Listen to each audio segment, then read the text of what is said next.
Bonjour, c'est Maxime, bienvenue à une autre Stoa. J'ai été inspiré de vous parler de bonheur encore avec Tal Ben-Shahar, un auteur et professeur de Harvard qui a étudié et enseigné le bonheur. J'écoutais à nouveau un coaching de groupe que nous avons eu avec lui, une bande de coachs, et il a fait la distinction, pas la distinction, mais il a parlé de deux vues que nous avons aujourd'hui sur le bonheur. Une première qui nous dit misons sur les objectifs, puis lorsque nous aurons atteint les objectifs, nous serons heureux. L'autre vue nous dit le bonheur n'est pas dans l'atteinte des objectifs, mais plutôt dans le moment présent. Et on étudie différentes traditions, la science, différents auteurs. On va retrouver de ces deux avenues-là. Et Tal, lui, se retrouve plutôt dans le milieu. Donc, parlons-en un petit peu parce que j'ai trouvé ça très intéressant, comment il l'a abordé.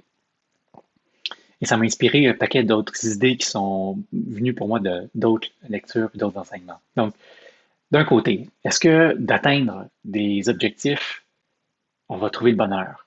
Ben, en quelque sorte, oui, un petit peu. Mais, mais c'est pas quelque chose qu'on peut, à quoi on peut se raccrocher sur le long terme. Ou oui, on peut le faire sur le long terme, mais il y aura toujours cette espèce de quête sans fin qui va nous amener à passer au prochain truc, là, la prochaine maison, la prochaine voiture, le prochain boulot, le prochain partenaire, le prochain meuble dans la maison, le prochain restaurant. Ça ne sera jamais assez pour se sentir pleinement heureux.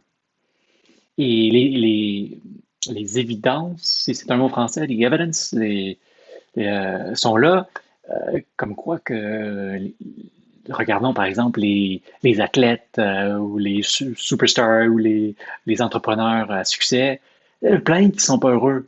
Et pourtant, ils ont atteint leur but, ils ont un paquet d'argent, ils peuvent faire tout ce qu'ils veulent. Ils sont pas heureux. Alors, il y a un peu une espèce de dichotomie là-dedans, une espèce de paradoxe parce que c'est pas dans l'atteinte des objectifs qu'on retrouve le bonheur, mais en même temps, on est construit de sorte à ce que on doit avoir des objectifs puis des buts. On est construit comme ça, comme humain. Euh, we are telos oriented. Il faut qu'on mise sur quelque chose. Donc, euh, à l'inverse, d'être dans le moment présent tout le temps. Je sais pas pour vous, mais moi, je suis pas un moine dans une caverne où je peux méditer 24 heures sur 24 de jour en jour.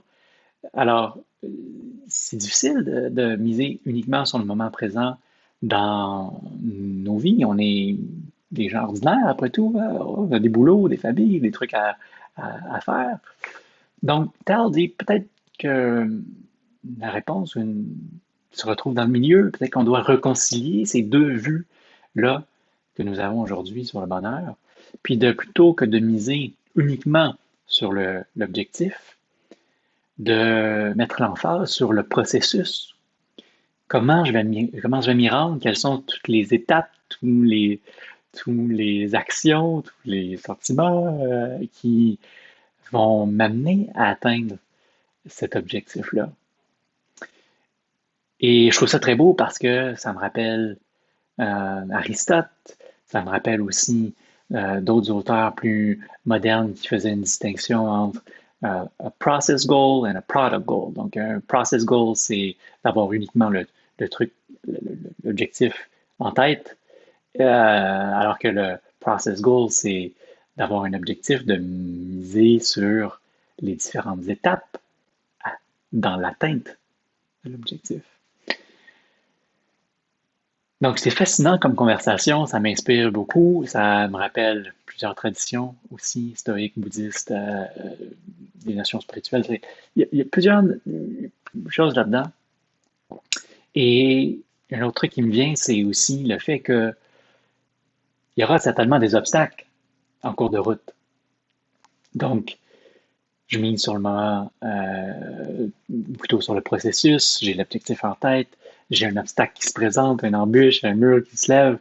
Euh, je vais me sentir moins heureux à ce moment-là, peut-être, vous allez me dire. Oui, vrai, mais pourquoi ne pas les utiliser, ces obstacles-là, puis de les voir comme des... Il y a mon mentor, Brian, qui dit tout le temps, il utilise un acronyme, il dit OMS, OMMS, Obstacles Make Me Stronger. Donc, utilisons-les, ces obstacles, comme carburant pour justement se remettre dans le processus, garder l'objectif en tête, puis continuer à avancer. Voilà, j'espère que ça vous parle autant que moi, que ça vous inspire, que ça vous donne une perspective peut-être différente sur ces deux grandes vues que l'on a autour du bonheur, objectif, moment présent, comment peut-être les réconcilier. J'ai pensé bon de vous le partager. Bonne réflexion. Et puis, je vous dis à bientôt. Ciao.